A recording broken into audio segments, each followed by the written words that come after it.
Hi everyone, and welcome to this episode of Kopi with Chris. It is KWC time. I am Chris Henson, and today my Kopi Kaki in the studio is someone that, I'm doing a little different this time around because we've had Gurmit Singhs not too long ago.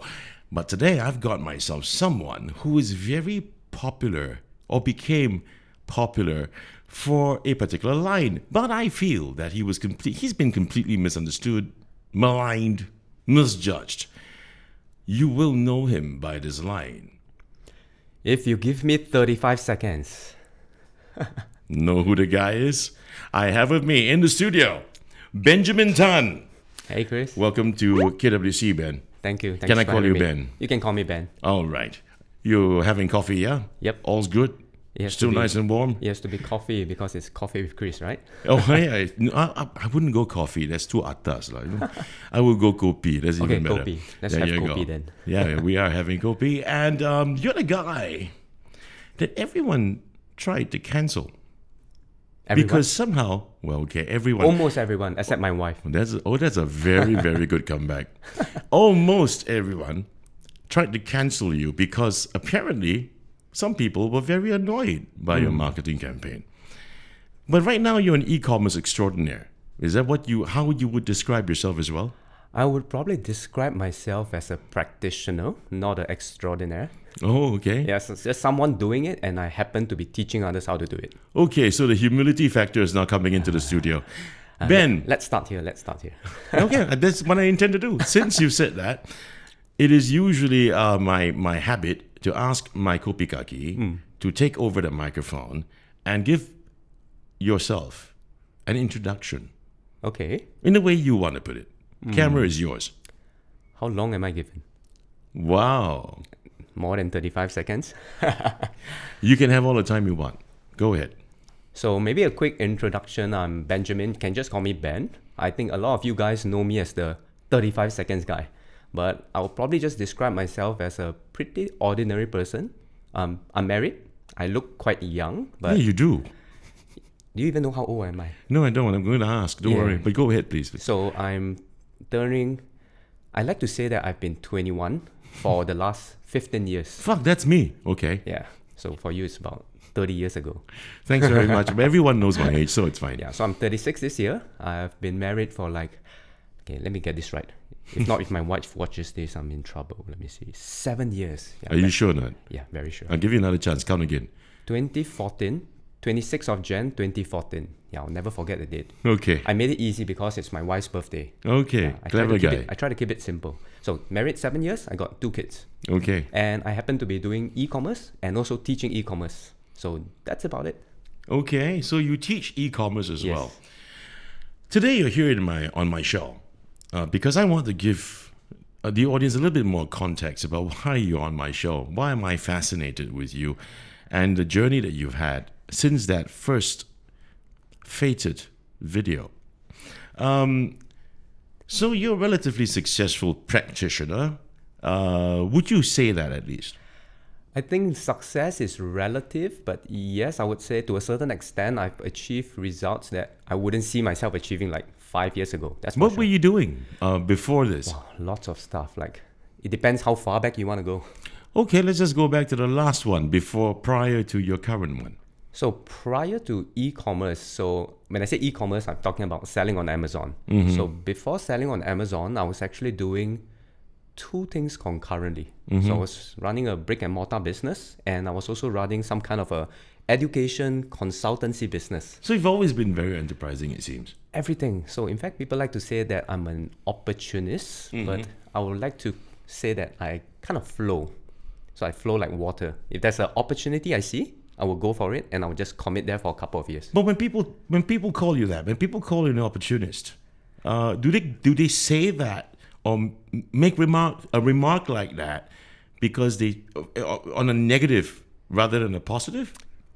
What's your take? Some will probably say I jump from staff to staff, but I would say I look at what's happening now and where the opportunity is, and I go there. So in a sense, yes, it's kind of like opportunist, but I don't just go after the next new shiny object syndrome. So like if Okay. I see a trend, like for example, let's talk about the brick and mortar that I was involved in.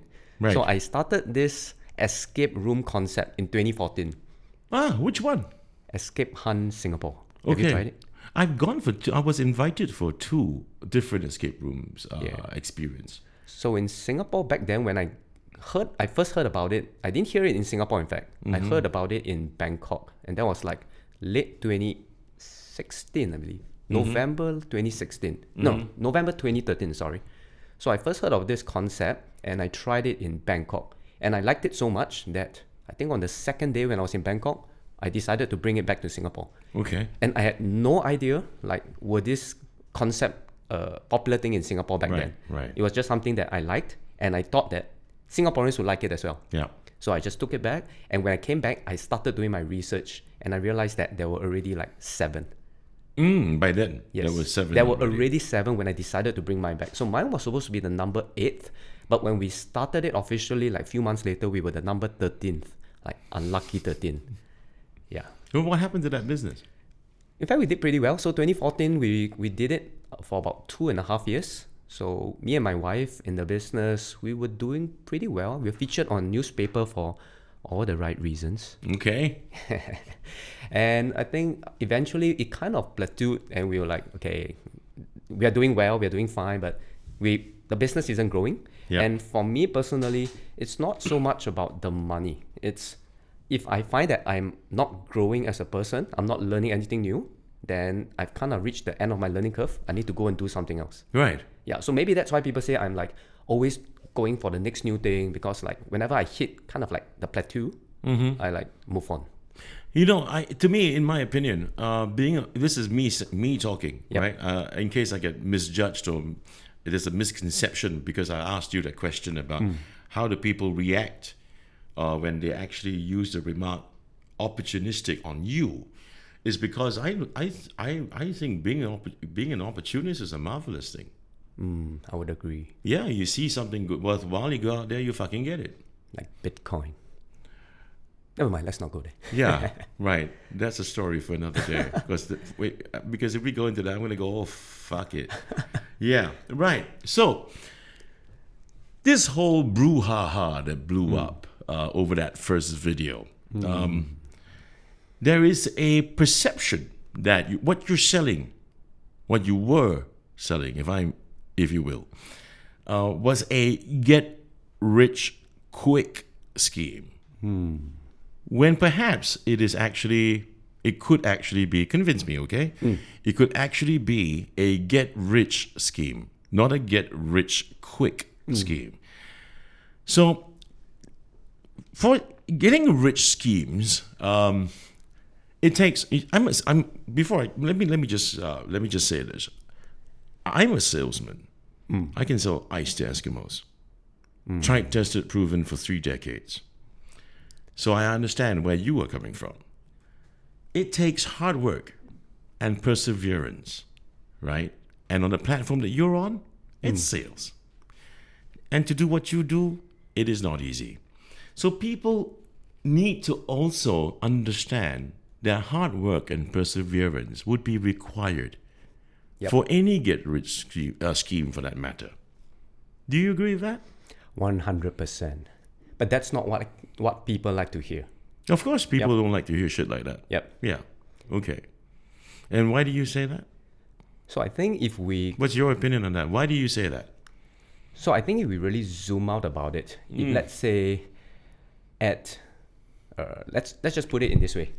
If we were to know how tough life would be, even after we go through like the traditional education system, that life isn't all rosy, we're not going to get like all high paying jobs, we're going to like climb the corporate ladder and then retire in like 5 to 10 years, I think traditional education is going to have a tough sell as well. Yeah. So we're all brought up to think that, hey, just follow this route and you will have so-called success. Okay. So that's like the traditional education route. So for me, I don't really believe in that route. So I believe in that if you can do something else for just a very short period of time and make a decent amount of money, then that's something worth pursuing, even though the journey may be as tough, if not equally tough. Yeah. So of course, what we try to do through our advertisements and through our marketing campaigns is to drive home that kind of messaging that there is something else other than just working hard for the rest of your life and then maybe have a chance to retire comfortably, why not pursue something that you still need to work hard, but just for a couple of years, and it's something that's maybe a better opportunity out there. But Ben, you see, this again, this whole brouhaha blew up. Yes, because of the 35 seconds. Yes. Exactly that. So 35 seconds. and may I just ask you, could the reason be for you having that line? Yeah. If you give me 35 seconds, it's because you want to capture the attention of the audience. Exactly, 100%. I won't deny it. So maybe I can give a little bit more context to Please. how that 35 seconds came about. Please. So for us in the marketing world, so I do consider myself in sales and marketing as well, definitely. So this concept wasn't, I didn't originate this concept. I didn't come up with this concept. So this was actually something that our marketing team modeled. And this worked really well in the overseas market. That's your marketing team. Our marketing team inside our company. No, you said our, but that's your marketing team.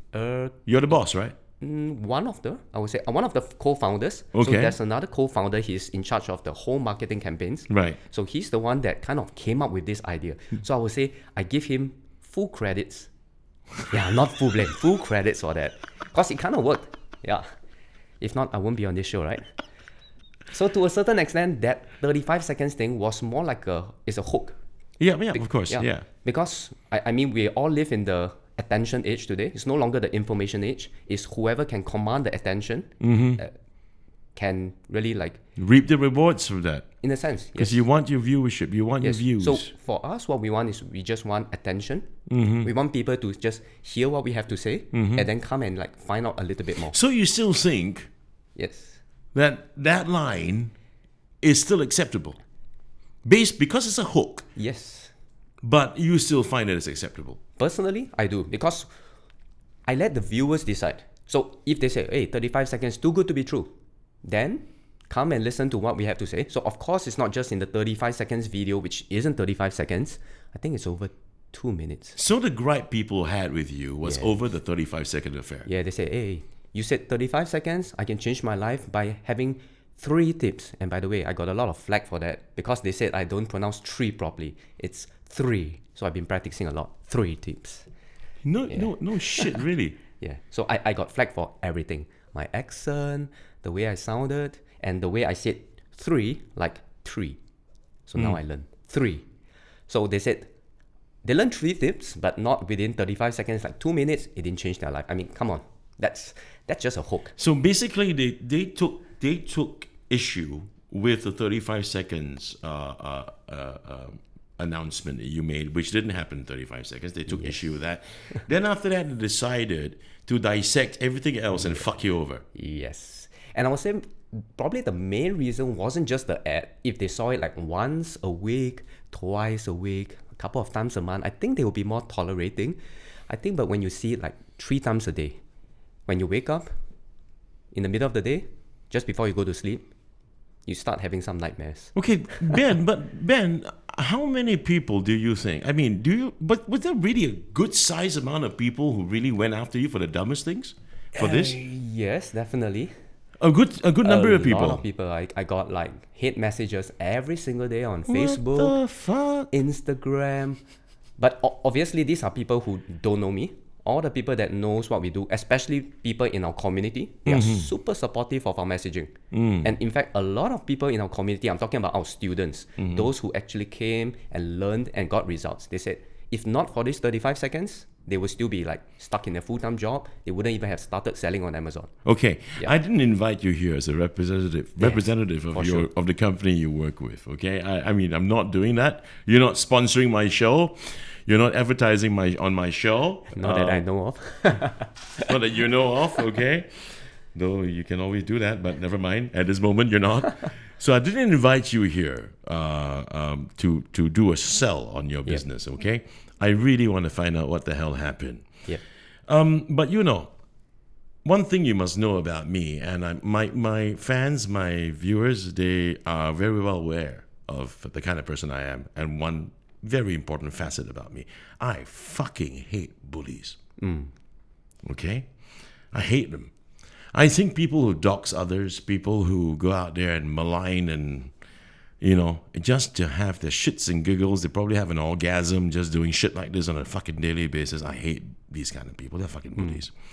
So I got you here because I think you should be, the world should be a little fair to guys like you. And let you have your say. So I'm asking you questions not to malign you as well. Please understand that. Yep, no problem. I'm here to just find out the truth, okay? And the people who are trying to attempt to cancel you, and I really hate this cancel culture bullshit. Yep, same here. So tell me about that experience. Do you, that 37-second thing, 35 seconds. I'm sorry, I just extended it by 2 seconds. The 35 seconds. After everything you've just said, your marketing guy, who's a co-founder, came up with this thing, but you are the guy that got whipped.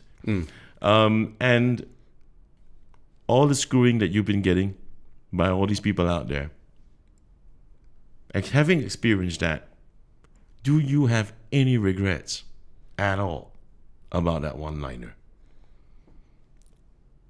Regrets meaning if I could go back, would I have done it in a different way? Yeah. I think everything that happens for a reason, and we all learn from it. So I mean, as we have always been reflecting, like what happened last year with the viral video. We all know what video is there on YouTube by a certain someone. He who shall not be named. Let's call him that. So I think that episode has taught me personally quite a bit of things. Okay. So I'm sure that we could have done it in a slightly better way, but looking back, I wouldn't have changed anything because that was really the thing that got us a lot of attention, and really a lot of people started opening up their minds to like, hey, what's this whole dude trying to sell? What's he trying to say? And then they open up that possibility. So the 35 seconds wasn't really to change lives. It's really just to open up a door. But where the marketing objective was concerned as a hook, it actually worked, didn't it? Marketing objective was met 100%. But public sentiment, that's something we didn't consider, like whether the general public will be receptive. Right. But at the end of the day, I think what I've reflected on is we can only focus on the voters. And no matter what you do, there will be people that hate you. In this case, quite a lot. There will be some people, usually the minority, who support you. And then there will be some that are apathetic. They can't be bothered. They can't give a damn. Yeah. So we are not really like trying to convert the haters into our voters. They will never believe in us anyway. Yeah. We're trying to focus on what really matters. It could be a small group. 5%, 10% of people who see it, they believe in it. And then some of them really do it. And then they get results. So these are the group we are focused on, and it kind of like, it taught me something that I need to develop a thick enough skin to really focus on what matters. Since you said that, to develop a thick enough skin, that's against people who started hating you, people who started making videos to slander you. Yep. How did that make you feel? Honestly, when that first video came up somewhere around October 2020, I think I was pretty amused because, to be honest, I'm a pretty chill person. Like, I'm not who the public thinks I am. Like, oh, I'm such a guru up there. I'm just a chill person. Like, if you see me on the street, if you didn't even see the ad, you probably don't even recognize me. So I'm like a chill person. I'm like a low profile person. In fact, I'm pretty much an introverted person. Okay. Which is an irony because I speak for a living. So I think when the ad first came out, I was like, wait, this is pretty funny. He's like, this dude's pretty funny. I even went to comment on that YouTube video. And I think that comment got me even more like flag, a lot more hate. So I was like, hey, that's pretty entertaining. It'll be even more entertaining if it was half true. Something like that. I can't even remember the context. It was like made in jest, like, hey, that's funny, man. Dude, it's nice video, keep it up. But when the whole thing went out of proportion, when it went viral and I started having like all the hate of the nation, I would say, hate of the nation on me, like I was in the heat of the moment, then I decided, let's not give people like any ammunition. Right. I shouldn't even give it any attention. So I deleted that. And that became a story of its own. Like they span it off and said, hey, if I was really trying to engage, why didn't I continue engaging? So it's damned if you do and damned if you don't. Yeah, so it's like, okay, obviously I've seen it, so what's your response? And that was the whole angle of the video. Did you feel bullied? To a certain extent, yes, I would say, but it's not really like by one person. So like I seriously believe the intention of the video could be good, but the way it was perceived and the way it was received was probably in a very negative way by many people. And it got to a point that even though the video didn't explicitly say some things. That's what everyone got out of the video. And basically, the whole messaging is, Ben is a scam. The whole thing is a scam. This is bullshit. And he's trying to fleece people out of their money. Right. So that was the whole messaging, even though it was not explicitly said by But he you who felt shall it not was, be named. you felt that it was defamatory. I felt that it was uncalled for. If he was someone that knows what we do, knows our actual content, and he pointed out something in our content that wasn't true, fair game, no problem. But he didn't know anything we did. He didn't speak to any of our students. So you felt it was all I speculation. felt that it was very unfair. And in a sense, I felt like I was being cancelled. Okay. Yeah, so I would say online bullies. Is So it true that you sent him a cease and desist letter? So what we did after that was, so maybe just a little bit of context behind the scenes, because Sure. I think this is something nobody knows what happened. They think that I'm the one sending him a lawyer's letter and a lawsuit, which never happened. So what we did was we decided I can't approach this as an individual. He isn't attacking me as an individual. He's attacking me, who is a representative of the company I'm part of. Right. Yeah. So we consulted some like in-house legal counsel Right. and our PR firm as well. So that's when we started engaging a PR firm, and they advised us, don't respond, don't engage, let's do it the proper way. Right. And the proper way will be, prove your point. If you can't prove your point, take it down. Right. So we sent him a very nice, a very neutral cease and desist, and we kindly requested, please prove all your points. If not, we request you to take down this video by this certain date. And then he took off a live on his own. He started talking about it again, and then it kind of like became even more like ammunition for him. And before I knew it, I think he went on to do a crowdfunding campaign claiming that we were suing him. Which you are saying that never happened. That was never in the discussion at that point in time. So our in-house legal counsel said, send him a cease and desist. If he takes it down, end of matter. If he does not, let's look at our options. Yeah. So that was our discussion. Okay. But before we knew it, he went on to further, I would say, even slander us by saying that we sent him a lawsuit, which is quite of a big thing. Because now he's trying to paint himself like, hey, he's this Small little guy. fry being bullied by a big organization. Okay. And he's trying to garner public support, Okay. which got us even more hate. Right. But not the company as a whole, because I'm the face right now. So I got even more hate for that. And it got so bad to a point that I think for like 2 weeks, I didn't even want to go out. When I went out, and I'm thankful for COVID because we all have to wear masks, but I had to wear sunglasses as well. Why were you so worried? What do you think would happen to you when you go out? I started receiving a lot of threats, even. What? Threats by people, and they say that, hey, guess what? I know where your son goes to school. No way. Serious. So like from random people, and when you try to go and check out their profile, it's like new profiles. No Facebook, just an Instagram and a random DM and say, if I see you out there, I'm going to give you 35 seconds of beating.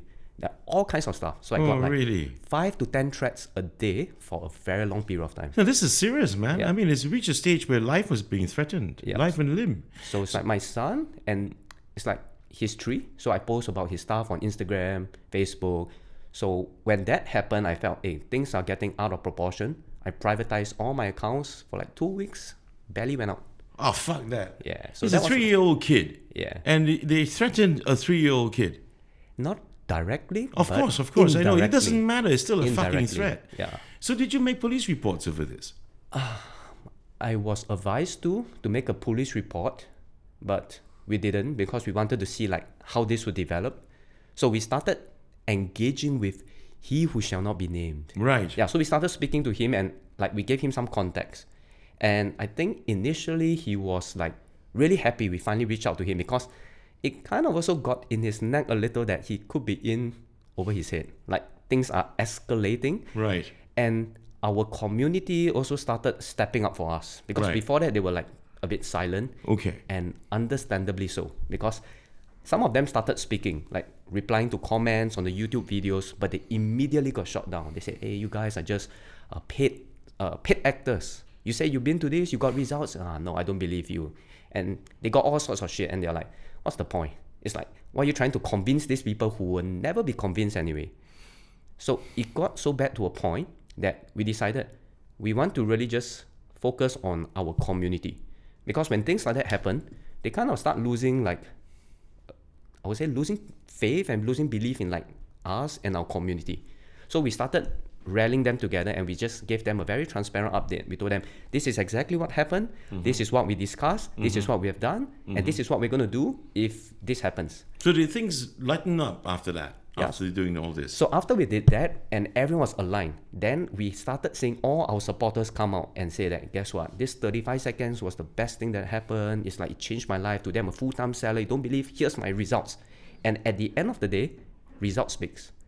So when they all started stepping out, and there's too many of them to be paid actors. Yeah. It's like when you have like 50, 100 people and step out and say, I've been through this thing. I Right. actually went through it. Whatever you're saying is bullshit.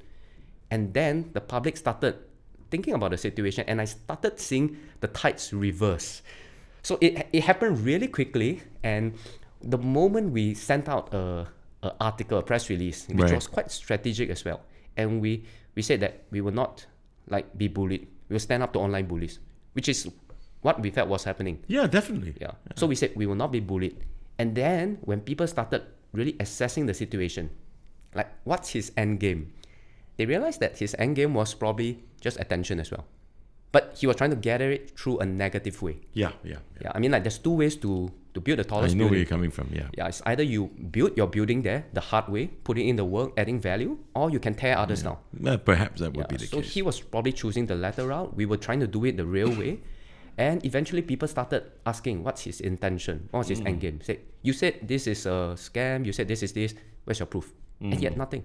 Yeah, so I think when the people turned on him, he started also looking for a way out. So when we reached out to him and we asked him like, shall we talk? He was like, oh yes, finally, let's talk. I've been wanting to talk. Why didn't you want to talk? Yeah, but only happened when the tides turned on him. May I ask, I'm not going to go deep to those details because Yeah. I'm pretty sure you all came to some form of arbitration, right? But how old is this guy? How old? Wow. Yeah. Late 20s, I believe, 27, 28. Commercially mature or not? Let's just What do you say, think? Your opinion? My opinion was he acted in the heat of the moment. He tried to capitalize on the opportunity as well, but it kind of backfired, and he learned through this lesson. Okay. So that's all I would say. Okay, I would let's simmer down this very heavy topic. All of a sudden, my hemorrhoids started popping out, man. Just listening to the story. Ouch. Only kidding. Let's talk about you. Yep. Okay, Ben, you. Fuck that 35-second thing Yep. that happened before and all the stories that stories you've already just mentioned to all of us. Let's talk about you. You said something interesting about education. So let's go there. Where did you go to school? Ooh, my most recent one? Let's talk about secondary school. Anglican High School. It's a Chinese school. Yeah, I know. Yeah. It's right across from my mom's place. Yeah, really? At Bedok. Yeah, so I went there. Yeah. The only reason, in fact, it's a pretty interesting story. The only reason I went to that secondary school was because my brother was in that secondary school. Yeah. So I have an elder brother 1 year older than me. And in fact, I wanted to apply to RI. Right. Yeah, Raffles. So in fact, I'm not academically smart person. Are you shitting me? I Come on. think I got quite Anglican lucky. High. Come on, man. Yeah, Anglican High. I mean, fuck that. It's not as if anyone could end up in Anglican High. So- I mean, I couldn't because我的华语不大好. So I would say I was probably born smart, but school What? made... I would like to say I was born smart. Fucking hell. School made me stupid. So serious, true story. Full disclosure, my PSLE, I got 262. I didn't study. I was like playing my whole primary school. I have no idea how I got 262. Right. Probably it was a fluke. Maybe I got lucky. Okay. But I knew that at that time I could apply to either RI, Dunman, and this was like the two considerations. Right. So I was thinking, can I go RI or Dunman? And the only reason I didn't apply to RI was because we couldn't afford it. So I think the school fees were a bit too much and it was a little bit too far. And back then, let's just say that I didn't come from a well-to-do family. Your mom and dad, what did they do? My mom's pretty much a stay-at-home mom her entire life. My father's an engineer his whole life. Okay. So he's a mechanical engineer working for his entire life, I would say. It's an average It's middle-income family. middle-income family, probably about 3,000-4,000.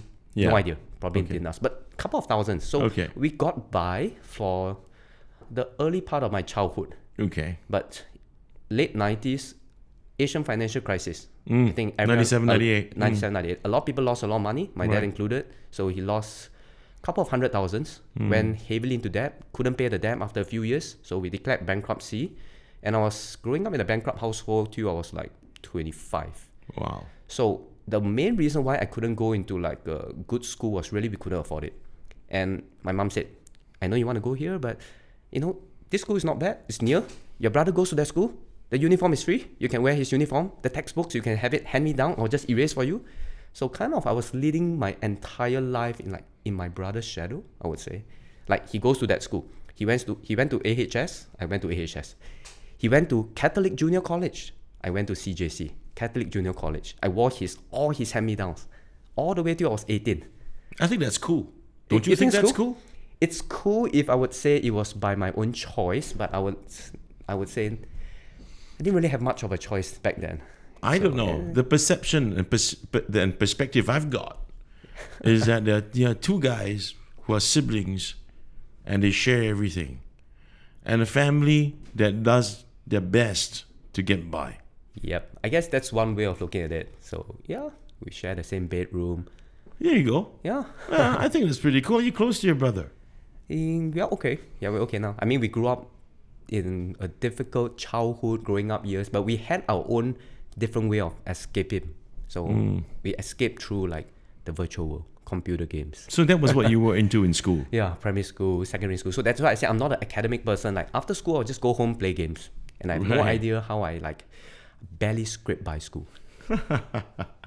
Yeah. So when you were in school, as you said earlier on about education, you said born smart and what, trained to be stupid? Born smart, but school made me dumb. Yeah, Okay. that's what I like to say. I'm about right, trained to be stupid. Yeah. Okay. So what do you attribute that to? Rote learning or the system or... Look, dude, you ended up in Anglican High, man. It's a great school. Yep, It's a it is. SAP school, isn't it? What's a SAP school? Higher Chinese? Yeah, I mean, it's not easy to get into that school. Okay, in my day, it's called SAP. Maybe I'm not Yeah, I updated. think it's probably also it's not a SAP school. When I went in, I remember AHS was ranked number 9 in Singapore. Yeah, it was one of the top few. The year I left, 27. So No, I would like really? to attribute it to like maybe my batch screwing them up. So yes, I think it was top 10, but it dropped in ranking over the years. Okay, Still a decent school. coming back to my question. Yeah. Why did you say what you said about education? Oh, this is going to rub a lot of people the wrong way again, and Ah, I'm going to get a lot fuck, more bro. hate. But It's I'm just on- going to say it like it is. It's and on my show, man. Everyone knows on my show. Everyone's frank, and you can tell us the color of your underwear as well. It's fine. Go ahead. Okay, never mind, let's not go there. Okay, So maybe I- not wearing any, so it's okay too. Yeah. So I would say why I'm not a big believer in traditional education today is very simply for one reason. Yeah. Education is only meant for one thing, and I think we all know what that is. What? It's to get a degree, a diploma, to get a job. Okay. But the truth is, 90% of the things we learn in school, nobody applies it. They teach you to be sheep. They teach you to follow the system. Yep, to be sheep. You kind of like to be a sheeple, to follow the system, and they train you that there is only one path to quote-unquote success. And this is the path. Follow the system and you will do well. Trust me, trust the government. And for me, I happen to be a pretty rebellious person from young. It's just something ingrained in me. My mom will always be telling me to do something, and for some reason, I just do the total opposite. She would say, come back straight after school. And I would think of all ways to stay out and not come home after school. Like I'll go to the neighborhood land shop, play computer games, hang out with my friends. So in a sense, I grew up a little bit rebellious. I would say almost contrarian. I would do the exact opposite. Right.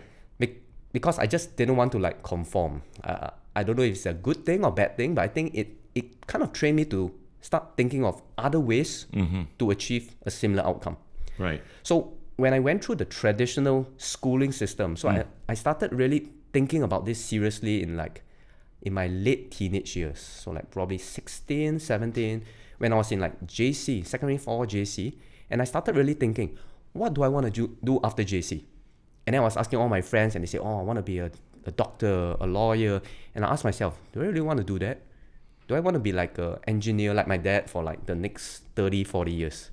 So I started looking around, like all my friends' parents, most of them were like holding down regular jobs, working for like 20, 30 years.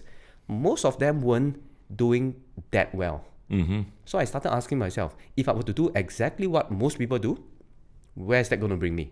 Probably pretty much the same place, Right. which didn't excite me. So I said, if I want to get results that most people don't get, I probably need to do a bit different stuff. So it was about 16, 17, I started going into like personal development. I started reading a lot of books. And I used to read a lot of books because that was the only thing I could afford.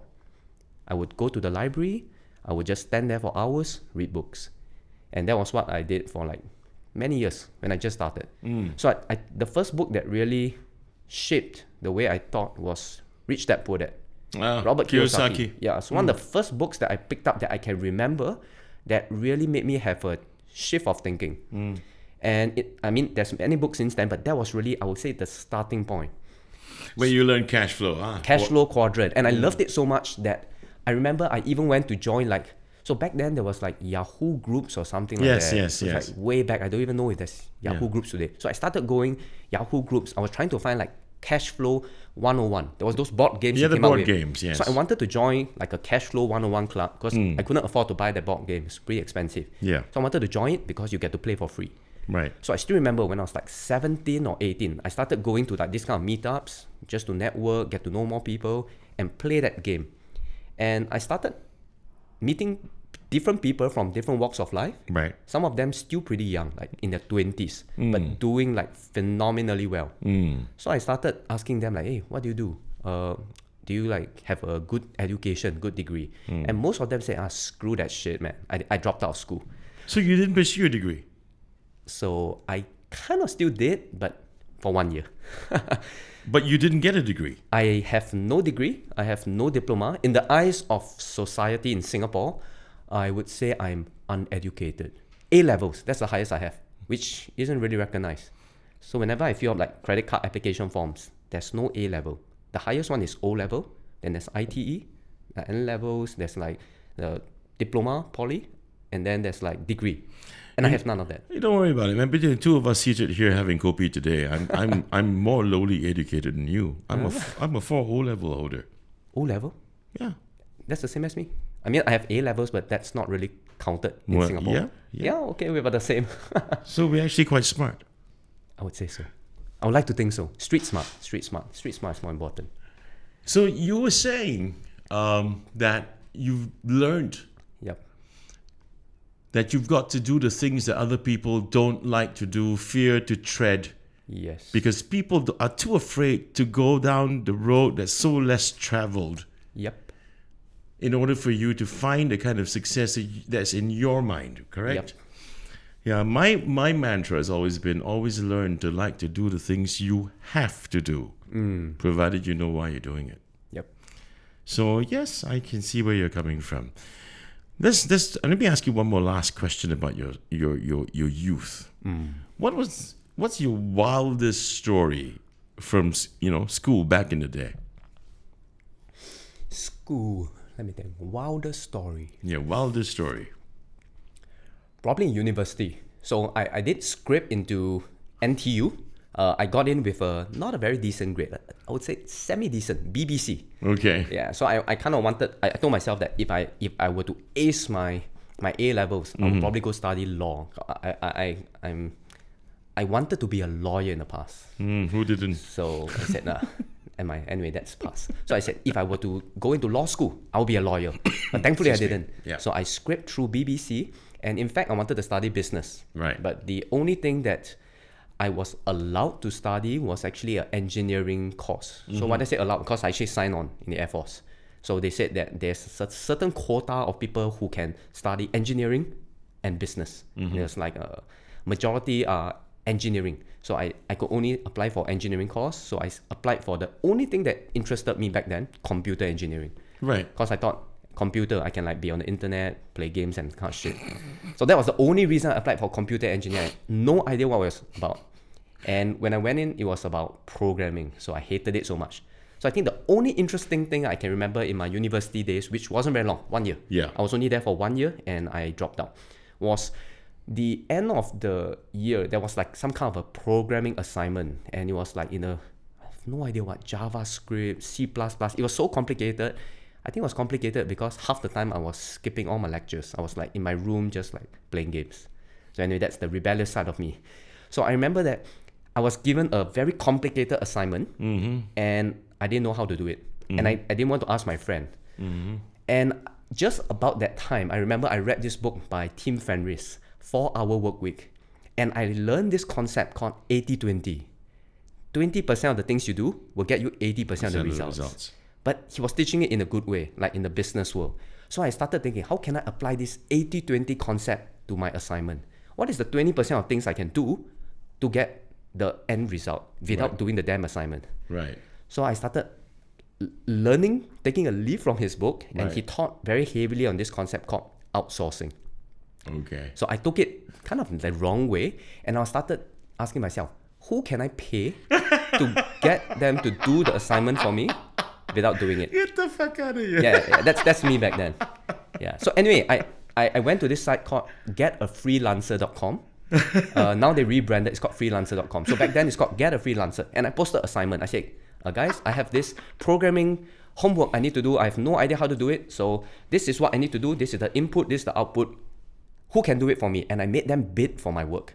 So I remember there was one Romanian programmer. He said, I can do it for you. $50. And I said, damn, that's cheap. It'll probably take me a week to do this like end of year assignment. So I said, you got it, $50. I paid him the money. Okay. He gave me the code. I submitted it in a thumb drive. I was so happy myself. And then the lecturer, during one of the mass lectures with like a few hundred students, I remember he called me out in public. So he was like, okay, so I've received all your assignments. Great job, everyone. By the way, who is this student? Benjamin Tan. And I was like, shit, that's me. So I said, me? Oh, I'm here to talk to you about your assignment. Come see me after this.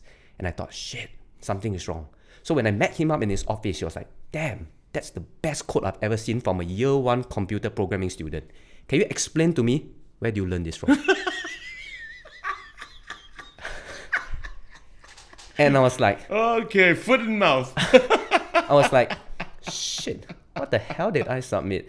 So he showed me the code, and he said that this is something a year 4 student would write. It's a year 4 programming language, which wasn't even taught. I have no idea what it was. So he said, you got the same answer, but you got it in a very elegant way. And he was genuinely impressed. He was like, this is pretty cool. Who do you learn from? Can you explain to me why you wrote this line? How do you do this? And I was like, ooh, that's cool. Then he said, you didn't write this, right? And then afterwards, I think a couple of days later, he called me back to his office and he said, guess what? I think in the university system, they have some kind of way to check for plagiarism. So they went online, they did a search, they found my job post, and they said, is this person you? And I was like, shit, you got me. So he gave me 2 options. He said, you can either redo the assignment or I will flunk you. And I told him, even if I were to redo, I'll flunk it. So he flunked me. And he gave me a grade that I'm still I'm pretty proud of. I think no one has really heard of this grade before. So I got this grade called U. What? Do you know what U grade stands for? No. It stands for ungraded.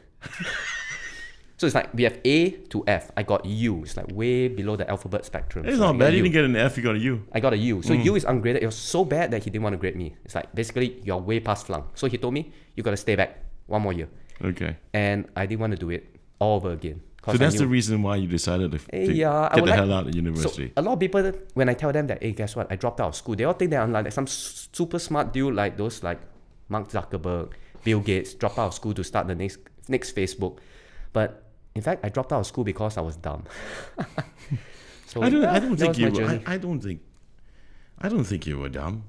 I mean, look, man, you had the audacity, the balls to go out there and outsource. I mean, it's kids, interns in this place, don't learn especially, and kids watching at home. And I say kids, your kids to me. I mean, if you're in university today, for goodness sake, don't pay someone to do your shit. But specific to you, man. Yes. I mean, where you are today, right? And the man that you built yourself to be. I mean, the seeds were already there inside of you. Yeah. I mean, wouldn't you agree with me that even at that time, there's this seed of enterprise that's just waiting to sprout out from you. So I would say I always try to find the fastest way to do anything. Yeah. I like to tell people I'm lazy, but in this case, I would say it's a bad application of the laziness principle. Yeah. But in business, I like to tell people that it's good to be lazy. If I may contribute a little bit to you, Yeah, sure. Doing things quick, finding a solution to get you there faster, not a wrong thing, Yep. but it can also damage you. Yep. Because sometimes rites of passages, it's a requirement in life. I mean, I'm a business person too. I never worked for anyone in my life.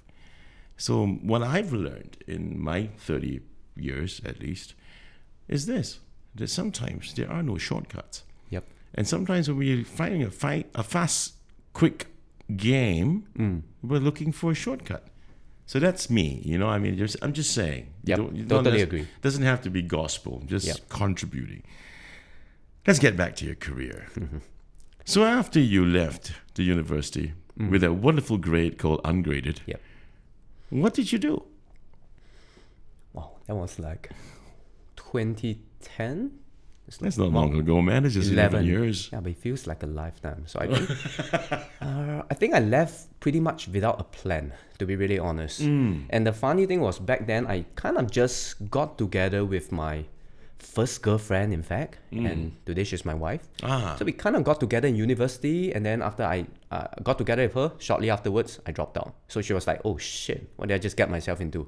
But I told her, don't worry, I have a plan, even though I had none. It wasn't an East Coast plan, right? No, it's better than the East Coast plan. Okay. So anyway, I told her, like, I will figure something out. And Better than the East Coast plan. Oh boy. I didn't say that. I did not say that. so anyway, I think for like 6 months after that, I was kind of like looking for things I could do. So I quickly realized that I couldn't get a job. That's for sure. A decent paying job at least. Because no qualification in Singapore, there's not much I can do. So I started looking at things I can do without a proper qualification. And I told myself I can go into sales. Because I kind of like the art of selling. I think it's an art, there's a science to it. And I was thinking like, what can I sell? Right. So when I was exploring that, I kind of stumbled across a friend. It's a church friend. And he told me that he just went into real estate, property. And at that time, selling properties didn't cross my mind. And I had no idea how much like property agents could earn. Right. So he was telling me like, hey, just went into property. Like last month he just did like 15,000. I was like, shit, this dude does 15,000. And he's like the most soft-spoken, like not talkative person. He's the least likely person that I would consider to be a salesperson. Right. So I would say that he's like probably a librarian. If he were to have the perfect occupation, probably a librarian. And he just told me that he just did like 15,000 last month. The month before he did like 12,000. And all he did was just sit in the show flat in an air-conditioned place, wear a nice suit and tie. When someone walks in the door, serves them, sells them a house, that's it. He earns 15,000. I was like, shit, that sounds like something I can do. So I said, sign me up. And I remember I wanted to join him, but later on I did my research and I decided if I want to join like a certain industry, I want to learn from people who have track record. Because this is something I always learn. If you want to do something, don't just figure it out on your own. Learn from someone who's been there, done that. Right. So in 2011, I went into real estate. I joined ERA, one of the biggest groups there. Yep. And for, I would say the first 1 year, I did pretty well. And the way I did well was by doing things that no one else was doing as well. Like what? So I think we all know what property agents do.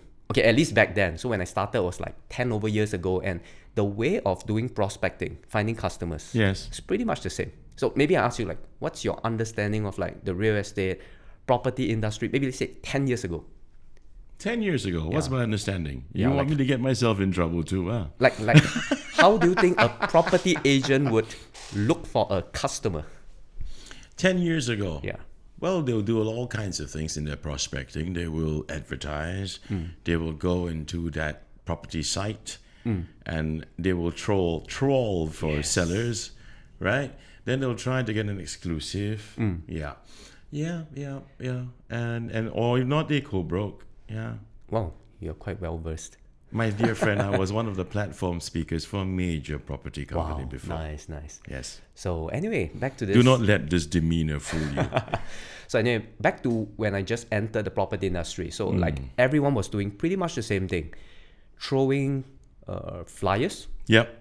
doing newspaper advertisements, Yep. doing road shows, Yes. doing cold calling, Right. door knockings, which I Yes. totally hated. Hit. Yes, I'm sure. And we were taught to do the same thing. And I was like, oh my goodness, if I were to do the same thing, I'll probably get the same result.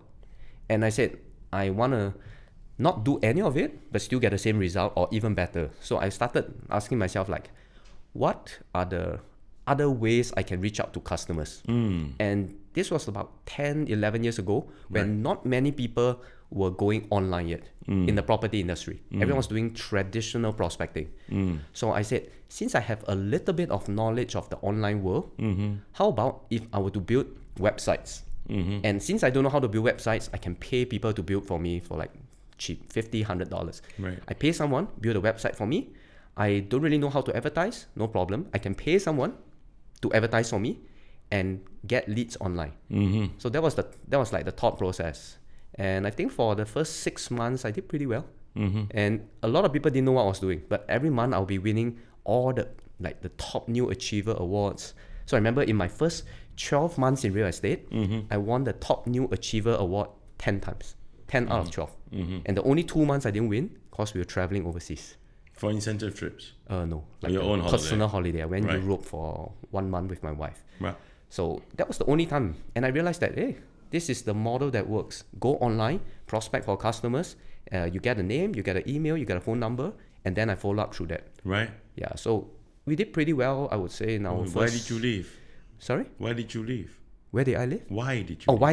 why did I leave? Evidently you left. Yeah, I left after about 3 years in the real estate industry. Because after about 2 to 3 years, I realized that I was still trading my time for money. Okay. Yeah, and that's something that I was reflecting back on the Rich Dad Poor Dad, the cash flow quadrant. And it's like ESBI, you know, employee, self-employed. Employee, self-employed, So I business asked myself, owner. am I really running a business? Not really, because if I stop meeting my clients, no leads, no sales. So it's kind of still self-employed, still time for money, even though now it's quite a bit more money. But I stopped working, no income. So like the 2 months that I didn't win any awards because I was like overseas, no clients. There's no passive income. No passive income. And I told myself, do I want to continue meeting clients till I'm in my 40s, till I'm in my 50s? And I said, no, I don't want to do that. So I kind of like looked for a way out, but I didn't want to like leave without having an exit plan again. Sure. Yeah, so I kind of like started asking myself, is there a business I can transition into that didn't require me to trade my time for money? So after I found something else, that's when I decided to exit after about 3 years. Yeah, so 2011 to 2014 was like real estate. It was good days. Yeah. Then you exited and you went into the e-commerce world. No, not yet. So 2014 to 2016 was the brick and mortar, the escape room business. Yeah. Okay, Yeah. that's right. Yeah, so that was the business that we set it up. And after it's been set up, we kind of could run it independently, remote location, like we could be like traveling, the business was still kind of run by itself. Right. Yeah, so that was a good 2.5 years or so. Let me fast forward this back Yeah. to what you're doing currently. Yes. How did you become an e-commerce entrepreneur? So 2016, I think we also realized that the business kind of reached a limit. Plateau, as you said. Plateaued again. So Yeah. it was fun. It was exciting for like 2 years. And then after that, I was like, then what? Do I want to stay here for the next 10, 20 years? And I kind of also saw that this could be like a trend, like escape rooms, maybe not so popular in 2030. So I said, can I still do this for the next 10 years? Maybe not. So that's when I started looking for an exit. But also kind of coincidentally, my wife got a miscarriage at that time. No, I'm sorry. So yeah, it was our first kid. And I still remember we were doing some renovation in our shop. We had to like stay there long hours. And probably it was like one of the trips we had to take overseas. Right. It was like first trimester, not supposed to travel. But Sure. my wife had to go with me to Bangkok to meet our franchisor. So probably she suffered a miscarriage somewhere around there. And we said, maybe it's time to take a step back. Don't do this business anymore. we try to do something else that don't require us to like travel. No fixed costs, something we can do from home, something we can like, we wanted to start a family back then. Make your Something that money while wearing your pajamas. make money in my sleep from home, Yeah. spend time with my kids. I think that's the key point here. Right. So we were starting to look at different options, what kind of business we can start from home, and then that was when we stumbled across like e-commerce, selling on Amazon to be specific. Late 2016. Okay. Yeah. How long did it take you to become successful, to replace all that real estate business, especially that, you know, the income, the great income you used to draw before? How long did it take you? I think there was a process as well, probably. So anyway, this is full disclosure. Some of you who will listen to this may not like it. It took me maybe 6 months. 6 months before we could fully replace what we were doing in our previous business. So I left the previous escape room business. I let it go. I sold it off to an investor August or September 2016. And we started exploring like Amazon, e-commerce. We started learning. The learning curve was pretty steep as well. And the moment I really started selling was March 2017. Right. So it took me 6 months. The first 3 months was really just figuring things out. Right. Like we were breaking a lot of stuff. We were trying things out. It didn't work. And Lots of trial and error. lots of trial and error, like the learning curve. Yeah. So it's not easy. It's not easy. It wasn't easy. Yeah. It was steep. Okay. I will admit it was really steep. It was, even though I was people say that I'm a very techie person. I'm not really a techie person, but I'm a pretty stubborn person. So I will persist at something until I figure it out. Yeah, you seem like a persistent guy. Right? Everything really you've been persistent. saying so far. Yeah, so I kind of like stuck to it. I tried to go on YouTube. I tried to watch videos until I thought I figured it out. But along the way, I was like I'm not really sure of the whole process. Right. I had like bits and pieces here and there. And I think what really made it real for me was an event I attended. And the event I attended was not in Singapore, was in US. Okay. So it was February 2017. I still remember it so clearly because it was a lot of money. It was 8,000 US. Okay. And I flew all the way to Miami to attend a 3-day event by one of the top 50 Amazon sellers in the world back then. Okay. So it wasn't really like a publicly advertised thing. So he didn't really like bother advertising. It was more like a word of mouth. Okay. He was just doing a small group sharing. It was a pretty high level mastermind. 8,000 per pax. If you want, you come. You don't want, forget it. He doesn't need that. Right. So I found him and I said, I want to go. And he told me that air tickets not included. I said, no problem. And then I realized that air tickets are pretty expensive. And I haven't been to US before. I think it's about almost 2005. Right. And my wife said, I want to come along. So that's 5,000. Okay. Ouch. Yeah, so 5,000 and 8,000 US, that's like 11,000 Sing. So it's Yeah. about 16,000 just to fly 16,000, there yeah. for 3-day event.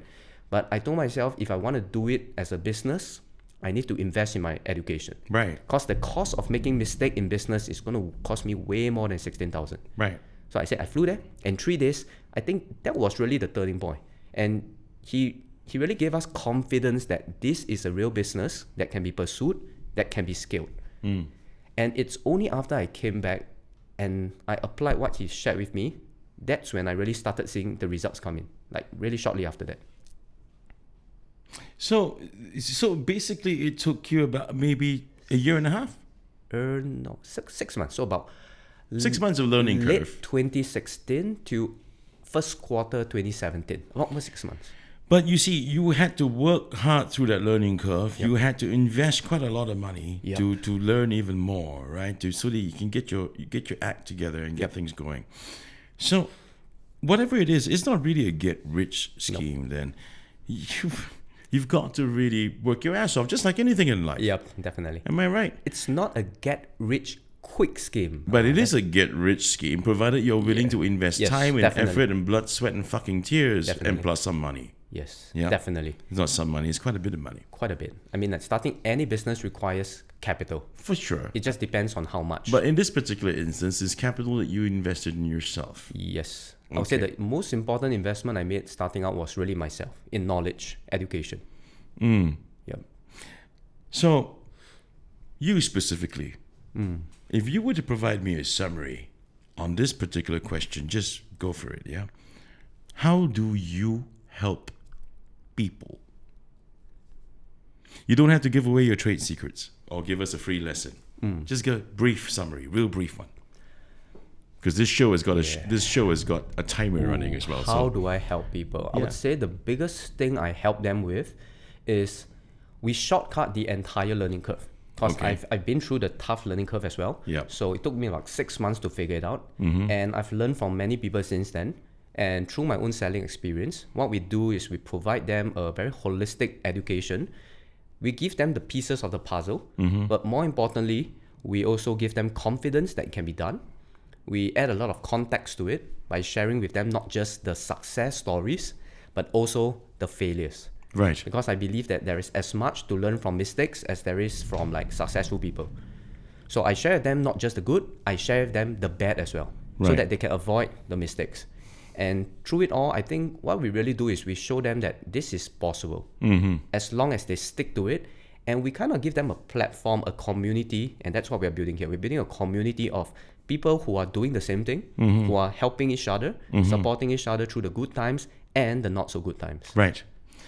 I want to show everyone, we're going to take a short little break. Yep. Because I want to show everyone this brilliant thing that you guys did. Brilliant. The second video. The second video. And I thought it was, holy shit, dude. That was pretty clever. So let's play that video right now. If you give me 35 seconds.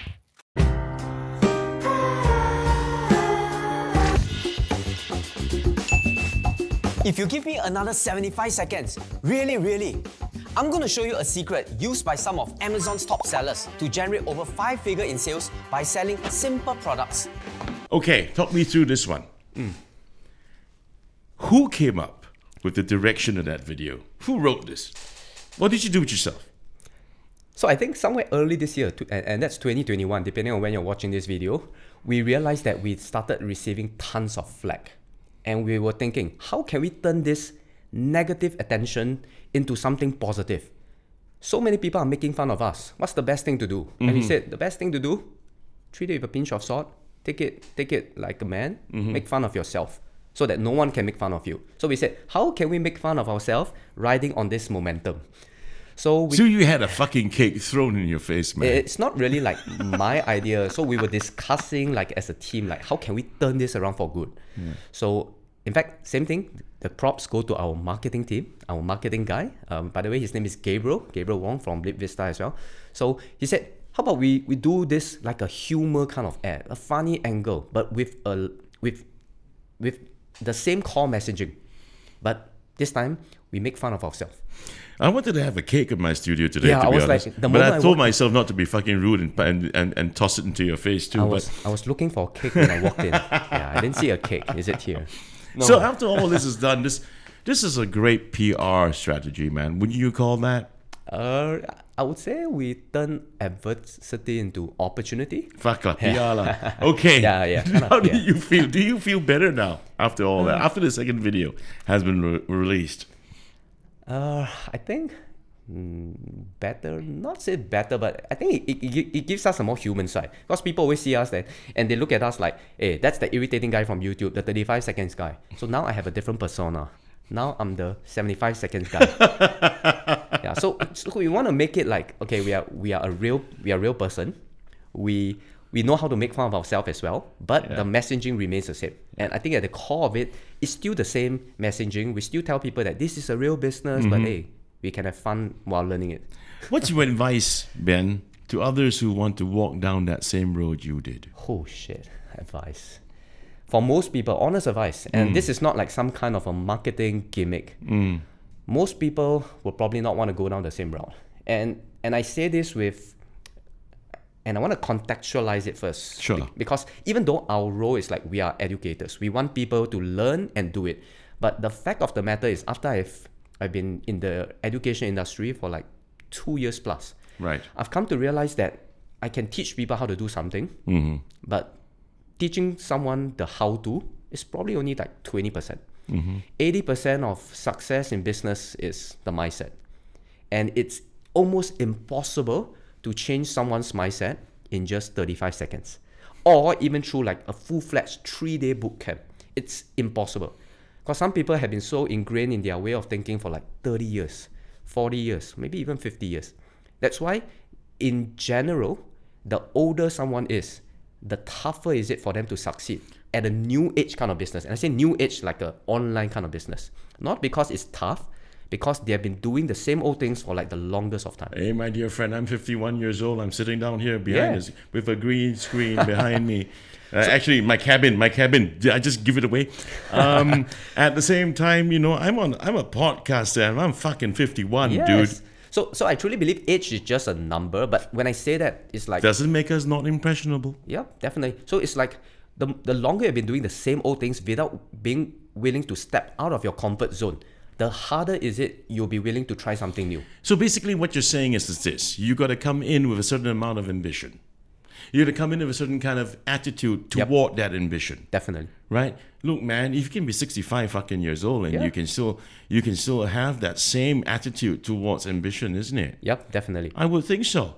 I've seen people who are older than me that are selling stuff online. Yep. I would suppose that there's no discrimination across the ages and generations, right? True. So what kind of characteristic do you think people should have or make to hone to be someone like you? I think one of the biggest thing is, as an entrepreneur, in any industry, it doesn't just have to be in online e-commerce. Right. You have to be willing to be very comfortable when you are uncomfortable. And I say this because in the business world, you will be in a very uncomfortable situation, probably like 90% of the times. Right. Because you're always breaking new stuff. You're trying something new and you're not sure whether it'll work, whether it'll not work. And if you are always wanting to be in a safe place, I would call it the comfort zone. Right. And that's where most people are at, because they work in the same like 9-to-5 job for the rest of their life. And I don't mean to say this in a derogatory fashion. Yes, Yeah, okay. it's like that's nothing wrong. They are happy with that. But a lot of people are too comfortable with that. And to try something new is to shift paradigms. It's a step out of their comfort zone. They are not willing to go there. Yeah. And that's why they get the same old results. Okay. And as a business owner, those who do well, they are super comfortable with doing something uncomfortable. So what basically you're saying is that they must have the ability to embrace shifting paradigms. Yep. They must have the ability to adopt, adapt, act. Yep, exactly. Okay. I'm gonna leave this last little bit to you. We're at the end of the show right now. So is there anything that you want to plug in shamelessly at this point? The camera is right over there. Okay, look into that. Do a shameless plug, bro. Go Shameless ahead. plug. So I'm giving you a 35-second shameless plug, right? So if you are serious about e-commerce in general, selling on Amazon, if you believe that e-commerce is still at the early stages, and in fact we are, and you want to learn like a proven process, knowing that the process may not be easy. There is hard work, there's going to be sacrifice, there's going to be investment of your time, your attention, your effort involved.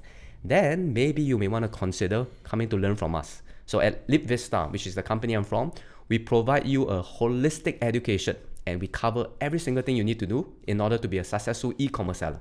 So you can go to our website, Lip Vista, and check us out. Thank you for being my Kopi Kaki today. Welcome. Ben, I've had the pleasure of having this dynamic young man. I think he is. As a matter of fact, he sounds quite a lot like me. 16 years younger. I'm very pleased to have had you here. Thank you for being here. Welcome. Benjamin Tan, don't give this dude a hard time. Everyone works hard for a living. And you know what? Bullying in any fucking form is just wrong. You've been watching Kopi with Chris. This is Chris Henson. Stay safe. Stay sane. Bye-bye, everyone.